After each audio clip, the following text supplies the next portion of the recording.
He is a former federal prisoner who served time at 11 institutions of various security levels in 5 different states, and he now advises people who are about to go to prison. Same information? Are they saying it was possible? Hey, real quickly, all that commissary stuff, he's not getting any of that because people in the SHU have an abbreviated list. I got my MTV out. Savage! I'm a savage! Oh! I'm a savage! Whatever I want, I'm going to get! Whatever I want, I have to get! Say goodbye to the high life, because Diddy's world now revolves around 4 cold, unforgiving walls every single day. Jail is terrible for anybody, but for someone who's used to having people wait on them hand and foot and never stands in line and always, gets front row and gets the best table and get to have the exact opposite, what a life-changing moment. I mean, Life at MDC is a far cry from red carpets and private jets.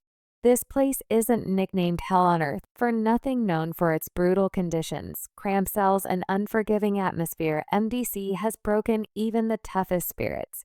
But here's where it gets intriguing. While ex-inmates would likely laugh at the idea of anyone getting special treatment, whispers are starting to spread that Diddy's time in lockup might not be as unbearable as you think. And just when you thought it couldn't get more jaw-dropping, an ex-prison guard has come forward with claims that'll make you do a double take. Your bed with a 1.5-inch mattress, no pillow, and you also have a locker. So you basically have 3 feet by 5 feet to move around. So you have a basic 15 square feet. It is a horrible, horrible place. So what's really going on behind those bars? Is there more to this story that meets the eye? Buckle up, because we're about to dive deep into the rumors. And if there's any truth to them, things are about to take a shocking turn. Music mogul who once traveled by private jet to all those mansions is now in a jail that is notorious for its bad living conditions. Sean Combs, better known as P. Diddy, or now inmate 37,452D54, is living a nightmare at New York's Metropolitan Detention Center, or MDC, in Brooklyn, a facility notoriously dubbed Hell on Earth. Here, luxury is a distant memory. Instead, he's dealing with brutality, illegal substances, fueled chaos life, threatening tension, and the harsh reality of shared showers. Not the kind of parties did he want through for someone who once lived in luxury, hosting exclusive white parties filled with celebrities, models, and unimaginable decadence. His fall from grace couldn't be starer. In case you missed it, the fall from grace for Sean Combs, aka P. Diddy, began back in September 2024 when his world came crashing down. He was slapped with a series of serious charges, including racketeering and running what prosecutors called a criminal enterprise linked to numerous offenses against women. For a man who once ruled a billion-dollar empire built on music, fashion, vodka, and more, this marked the ultimate downfall in his prime. Diddy was the definition of opulence. He rose to fame in the 90s, becoming a cultural icon and racking up a fortune that most could only dream of. His parties were legendary, lavish affairs where the rich and famous gathered to indulge in every excess imaginable. But now he's living a nightmare far from the red carpet word on the street is he's being kept in isolation for his own safety. But that's far from a smooth ride. He's completely cut off from the outside world with only limited contact through brief moments with his legal team or family. Imagine being locked in a box, left alone with nothing but your thoughts, fear, anger, regret. Who knows what else is running through his mind? In fact, his attorney has made it clear that MDC is much worse than just missing a few luxuries. This facility is notorious for its inhumane conditions. Inmates have long complained about moldy showers, freezing cold cells in the winter, and unbearable heat in the summer. It's like being stuck in a never-ending nightmare. Diddy may have been a superstar on the outside, but inside those walls, none of that matters. He's just another inmate trying to survive in an environment where even the smallest things, like fighting for a spot in line or seat at mealtime, can spark savagery. Former prisoners have shared their stories of living in constant fear, never knowing when the next fight or brutal brawl might break out. And for someone like Diddy, a high-profile target, the danger is even greater. Reliable sources confirm he's being held in the special housing unit, which means a 24-hour lockdown. Every move he makes is controlled and heavily monitored. no one leaves their cell without being strapped up, leg irons, handcuffs, belly chains, and at least 2 or 3 guards. And if that wasn't enough, reports of corruption and misconduct from the guards are rampant. Word has it that some guards turn a blind eye to aggressive fights, smuggling contraband, and even instant conflicts between inmates in this place. Survival isn't just about keeping your head down, it's about making alliances and playing the game. They told the judge the jail he was being sent to is dreadful, dirty, inhuman, and an ongoing tragedy. The public reaction to all of this, it's been divided. While many people thought Diddy would finally face some form of justice, others are genuinely concerned for his safety behind bars. Some argue that this is karma catching up to him, while others remind us that no matter what he's been accused of, Diddy is still facing some serious real-life dangers, according to former prisoners. Diddy's daily life inside the special housing unit is a far cry from the lavish lifestyle he once enjoyed. His wake-up call is at 6 o'clock sharp, and it's unlikely he's getting much rest before then. The SHU is eerily quiet at night, but every now and then a scream will break the silence, pulling Diddy from his restless sleep. It's hard to imagine how anyone could sleep comfortably on a 1.5-inch mattress without a pillow. This is a far cry from his former $40 million mansion, where he could wake up to soft sheets and expansive rooms in that house, one of his many luxurious estates.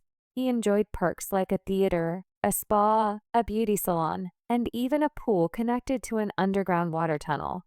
But now in his cell, Diddy faces a world of stark contrast. His cell likely has no natural light, with only a harsh strip light above him. The bed, bolted to the floor, is made of iron, offering no comfort. Next to it is a tiny all-in-one ensuite with a sink and toilet. And that's about it. He spends 23 hours of his day here alone with nothing but for concrete walls and the occasional visit from a cockroach, which he might even have named by now. Isolated in this harsh environment can lead to strange coping mechanisms, and naming a bug might be one way to stay sane when there's little else to connect with. Diddy's family is allowed to see him, and his lawyer visits regularly. But for the most part, he's confined to this tiny, comfortable space. The routine is bleak, but it's necessary. For survival, each morning, Diddy is expected to make his bed, mop the floor, and keep the toilet and sink clean. These small chores, while humiliating for someone who once had an army of household staff, at least provide some structure and a sense of purpose in an otherwise monotonous existence. Without these duties, it's easy to imagine how the hours could stretch on endlessly, driving him to madness. Breakfast arrives through a small hole in the door. There's no luxury to be had here. Forget caviar and gourmet meals. Instead, he gets powdered scrambled eggs, cheap white bread, milk, and sweet juice. This is one of 3 meals a day, each adding up to around 1,800 calories, which is a minimum requirement by law. However, one major downside is that the food rarely arrives hot. Diddy, who once dined at the finest restaurants, where he could spend thousands on a single meal, now eats cold, unappetizing food. Even his former indulgence in fine dining has turned into a stark reality of jailhouse cuisine: mystery meat and cold hot dogs made from muscle and sinew. These meals are inexpensive, typically costing just $3 or $4 each, and they're often far from appealing. There have even been reports of maggots in the food, a nightmare for any inmate, especially someone who's used to eating at the world's most exclusive spots. But Diddy does have some advantages, one of them being his money. Despite the grim surroundings, he has access to the prison commissary, where he can purchase a variety of items: candy, coffee, tea, and even snacks to supplement his meager meals. He can also buy personal items like clothing and a radio, helping to ease the harsh isolation a little bit. However, this financial freedom is limited, and it might be hard to imagine for a man who was once known for wearing a $500,000 diamond-studded gold chain. He's now confined to a budget of $160 every 2 weeks. That might sound like a lot to most people, but for someone who was used to spending millions without a second thought, it's almost nothing with this small amount. Diddy will likely have to make tough choices when it comes to what he buys from the commissary. He might indulge in candy, snacks, or coffee, But that's a far cry from the fine dining he's used to in the quiet of his cell. Diddy may find solace in reading, but access to books is limited. The SHU doesn't offer the same luxuries of a full library, and even when books are available, they're mostly restricted to what's offered in the jail's TrueLinks electronic law library, a system that provides legal resources for inmates. However, recent inmate shared his dismal perspective on the resources at the MDC, saying, "Forget about your constitutional rights. Human rights here are a problem." The sense of isolation and the lack of resources must be weighing on Diddy, someone who's used to everything being at his fingertips. When it comes to personal hygiene, Diddy gets a shower 3 times a week. Inmates have described the showers in the MDC as disgusting, often filled with mold. Diddy, who has likely experienced the finest spa, is now stuck in a situation where the conditions are far from ideal. The smell of a poorly ventilated room, the scent of UNF flushed fecal matter, and the general lack of cleanliness are probably very new to him. Plumbing problems have also been a major issue in the facility. In 1 month alone, 800 work orders were placed for repairs, including fixing broken pipes. It's a harsh reminder that even basic comforts are not guaranteed in the SHU. Now imagine what it would be like if Diddy were to be placed in the general population of the MDC. This facility has earned a reputation as hell on earth since its opening in 1994. In recent years, it's been notorious for brutality, with reports suggesting that inmates receive inadequate supervision and medical care. A former prisoner revealed that stabbings are frequent, with people getting stabbed at least a couple of times a week. These aren't just random attacks.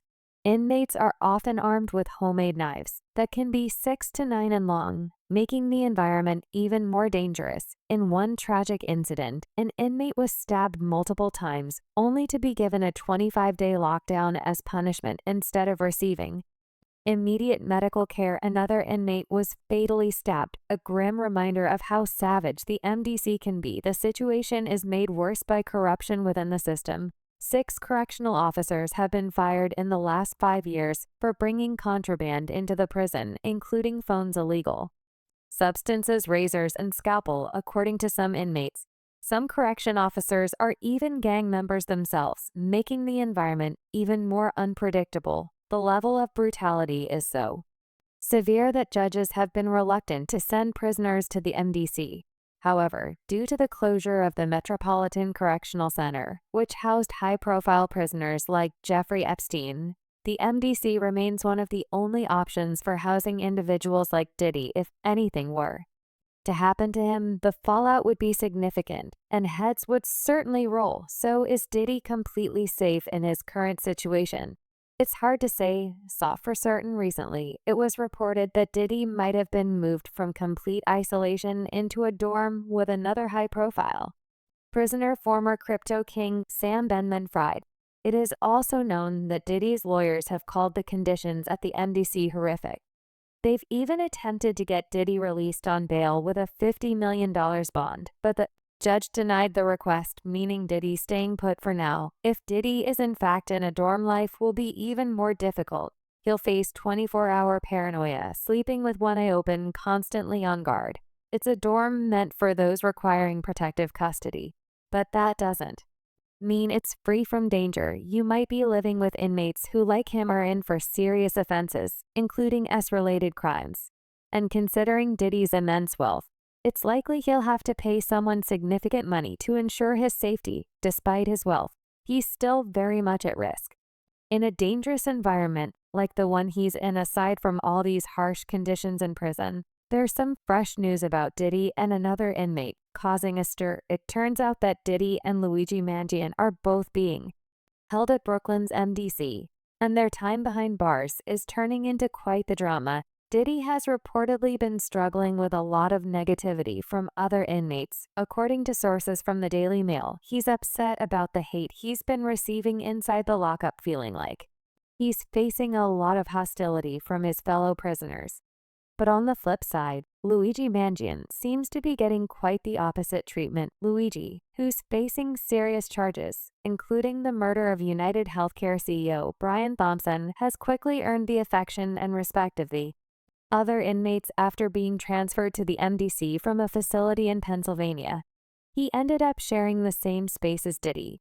While Diddy's having a hard time dealing with the negative attention Luigi finds himself, surrounded by a supportive crowd. What's even more interesting is the reason behind Luigi's popularity.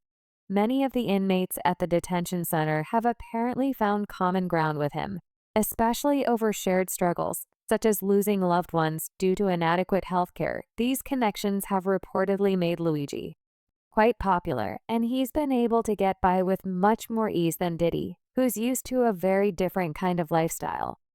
But as with any rumor, there's always a twist. Luigi's lawyers have denied any claims that Diddy is upset with him or the situation they've made.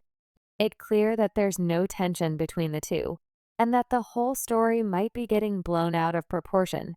However, the dynamics between the two prisoners have certainly caught the attention of many, according to a report by the Mirror. Diddy, who has entered a not guilty plea and continues to deny any wrongdoing, and the charges against him has not been in communication with Luigi Mangione during their time at the MDC. In fact, the two have reportedly made no effort to connect or engage with one another, as they have zero in common, and their paths have not crossed inside the facility. Given the difference in their background circumstances and the charges they face, it's not surprising that the two aren't spending any time together, despite their lack of interaction. There's an interesting connection between their legal teams that might make the story more complex than it appears. Both Diddy and Luigi are represented by lawyers who share a familial bond. Diddy's case is being handled by Mark Agnifilo, a prominent defense attorney known for his work on high-profile cases. But what adds a twist to this situation is that Luigi's defense is being managed by none other than Mark's wife, Karen Friedman Agillo. This overlap in the legal teams of these two high-profile prisoners is a curious one, although Diddy and Luigi are not directly involved in each other's cases or personal lives.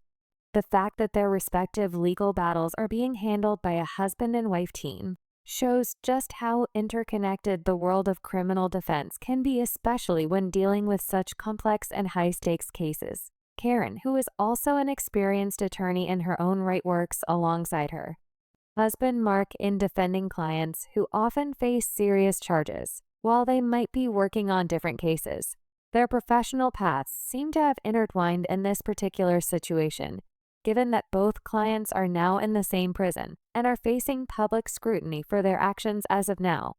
Diddy is still waiting for his trial, which is set for this spring. His defense attorneys are working hard to gather every piece of evidence that might prove his innocence. In fact, Diddy's legal team is arguing that some key videos in the case actually help support their client side of the story, suggesting that he is not guilty of the accusations against him. According to legal documents obtained by Page 6, Diddy's lawyers believe that the videos show private, consensual, intimate activity between adults who were in a long-term relationship. The videos reportedly feature Diddy and his longtime girlfriend, Cassie Ventura, who is often referred to as Victim 1 in the case. Diddy's attorneys assert that these videos prove that Cassie not only consented to the activities, but also genuinely enjoyed them, countering any claims of wrongdoing. One of the key issues in the case is whether Diddy himself held on to the footage. There's been a lot of debate about whether he kept these videos for personal use, and Diddy's defense is trying to clear up this misconception. His legal team argues that the 9 videos in question do not even exist on Diddy's devices. They claim that none of the videos were seized from his homes during the federal raid in early 2024. Instead, Diddy's lawyers state that Cassie Ventura kept the videos on her own personal device for years. What's more, they claim that she produced the footage herself to the authorities. Diddy's team also emphasized that Cassie was not only a willing participant, but appeared to be evidently happy, dominant, and completely in control in the videos. This, they argue, further supports the idea that there was no coercion or manipulation involved in their relationship. According to Diddy's lawyers, there's no evidence of any mistreatment, threats, or coercion in the footage, which counters the accusations of misconduct. But regardless of what, there's no denying that Diddy did some unshakable things. And if Cassie is indeed enjoying these, then it's only because Diddy would likely kill her on the spot if she didn't participate willingly. But what are your thoughts on this? Do you think Diddy is doing well in prison? Or do you think life there is driving him mad? Comment down below. And while we wait for more updates, make sure to subscribe and like for more updates on this case.